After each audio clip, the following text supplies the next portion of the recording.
જય દ્વારકાધીશ, જય ઠાકોર, જય માતાજી. મિત્રો આજે આપણે અડદિયા બનાવવાના છે. શોર્ટ વિડીયો તો ઘણા બધા મૂકીએ છીએ. હમણાં મોટા વિડીયા બનાવ્યા જ નહોતા, પણ આજે આપણે અડદિયા બનાવવાનો પ્રોગ્રામ કર્યો છે. તો બીજું હાલના આજે મોટા વિડીયા બનાવી તો કેટલો લોટ છે અને કેટલું ઘી જોઈએ, કેટલી ખાંડ જોઈએ, એ માહિતી આપણે આપશે. તો સાંભળીએ.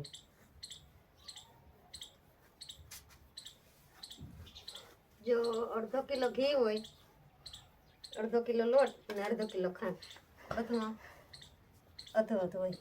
એમાં કદાચ આપણે ઘી છે અડધા કિલાને બદલે 400 ગ્રામ નાખી તો પણ હાલે, કારણ કે બહુ મીઠા ના કરવા હોય તો 400 ગ્રામ પણ આપણે ખાંડ નાખી શકીએ એમ.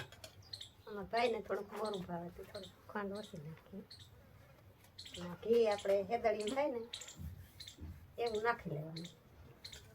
તો હવે આપણે બનાવીએ અડદિયા. તો જોઈ લઈએ અડદિયા. તો કેમેરામેનને કહી જી કરો. હાલો મિત્રો, તો છે ને આપણે આજ તો અડદિયા હું ખુદ બનાવું છું. થોડા ઘણા આવડે છે, પણ કારણ કે સપોર્ટ થોડુંક જોઈએ.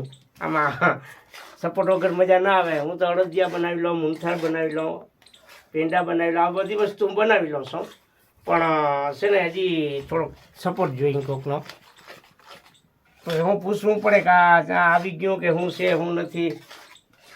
તો આજે આપણે અડદિયા બનાવીએ છીએ અને એનો પણ સપોર્ટ લઈ લઈએ. આ જરાક અહીંયા હામી બે જે હા બનાવી ત્યાં લઈ, પણ હું ઓલું પણ કહેવાય ને કંઈ બગડે તોય આપણે બીકદારીએ કેવા થાય. તું હતી ભેરી બગડે ત્યારે જ કોઈ નથી બગડ્યું. આમાં ક્યાં ચાહણી લેવી? તમારે ચાહણી હોય તો વળી જોવું પડે. એ ચાહણી તો નથી, પણ આપણે હેકા હોય જોઈએ ને. લોટ કેવો હેકાય કેવો નથી હેકાતો જોવું જોઈએ ને બધું. હાલો, આપણો લોટ થઈ ગયો તૈયાર. જો અસર આવો લોટ સુકાઈ જાય એટલે કમ્પ્લીટ.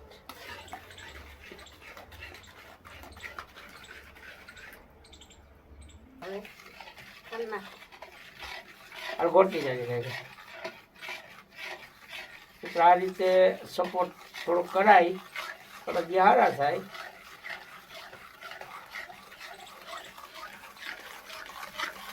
કેટલું જોઈએ ખાય નાખી દો.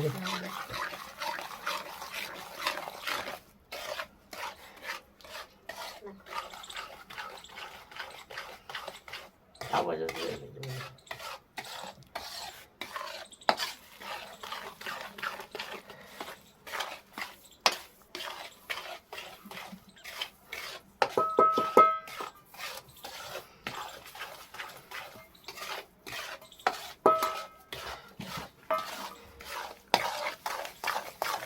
કરું ખોલી નાખ.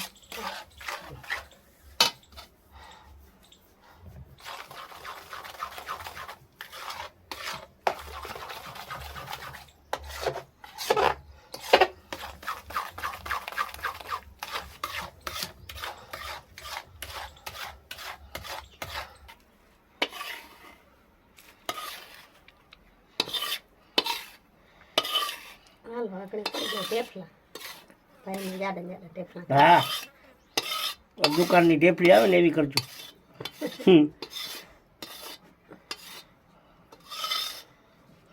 દીકરા આ તો છે ને હવે ઢેફલા પાડે ને મંદિર જેવા અડદિયા મંદિર જેવા બનાવતા લાંબા.